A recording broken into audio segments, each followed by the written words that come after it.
कलयुग के मनुष्यों के पास में क्या क्या तकलीफ है? बोले मंदहा सुमंद मतयो मंद भाग्य जुपद्रुतः। कलयुग में मनुष्य के पास में अल्पायु है, आयु बहुत थोड़ी सी है, और भाग्य भी मंदा है, और विवेक शून्य है। व्यक्ति आचारहीन है कलयुग का मनुष्य, उसके पास में शुचिता पवित्रता नहीं है।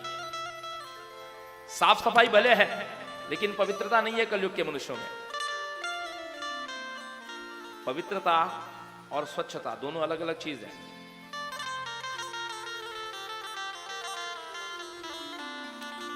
किसी बड़े कोठी में महल में जाइए आप, खूब अच्छे से झाड़ू पोछा लगा हुआ फर्श है, चमचमाता हुआ सोफा है, और ड्राइंग रूम खूब सजा हुआ है, लेकिन उसी घर में कुत्ता है जो रसोई घर में भी जाता है, रसोई में भोजन के नाम पर अंडा मांस मछली पक रहा है, तो वो घर पवित्र नहीं है। स्वच्छ जरूर है लेकिन पवित्र नहीं है। तो कलयुग में मनुष्य पवित्र नहीं है, अनेक प्रकार के उपद्रवों से ग्रसित हैं हम लोग। भीषण महामारी कभी आ जाती है, कभी ग्रहण लग जाता है, कभी अनावृष्टि हो जाती है, कभी सूखा, कभी अतिवृष्टि हो जाती है, कभी बाढ़ आ जाती है। ये कलयुग में बहुतायत होता है।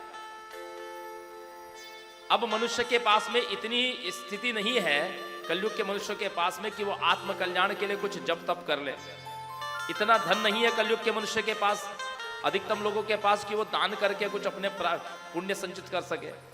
इतना शरीर में सामर्थ्य नहीं है कि वो कठिन तीर्थ यात्राएं कर सके। तो कलयुग के मनुष्यों के लिए अब सार गर्भित यदि कोई विषय है तो वो ये है, यत् फलम नास्ति तपसा न योगेन समाधिना तत्फलम लभते सम्यक कलौ केशव कीर्तनात्। कलयुग में तो केवल नाम जप और कथा श्रवण से ही सब कुछ प्राप्त हो सकता है। नाम जपने से और कथा सुनने से असारे संसारे, कथा सुनने से परीक्षित का उद्धार हुआ था, कथा सुनने से जन्मेजय का उद्धार हो गया।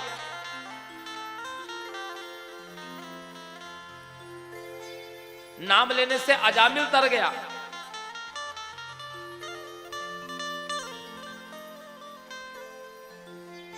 तो कलयुग की बड़ी महिमा है।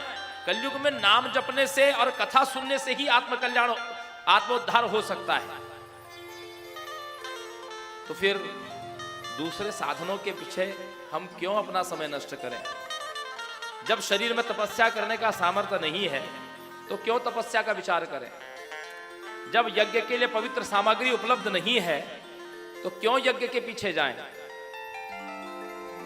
जब व्रत आदि में मन स्थिर नहीं है तो क्यों बहुत ज्यादा व्रत आदि के विषय में सोचें? और यदि कथा सुनने में बैठ करके केवल कथा में मन लगाना है और जिह्वा से भगवान के सरल सरल मधुर मधुर नाम लेना है, और यदि इतने से ही यदि आपकी बात बन जाती है, और फिर भी यदि व्यक्ति अपना आत्मा का कल्याण नहीं करता, तो ऐसा व्यक्ति नरक के योग्य ही है। फिर उसके लिए नरक ही योग्य स्थान है।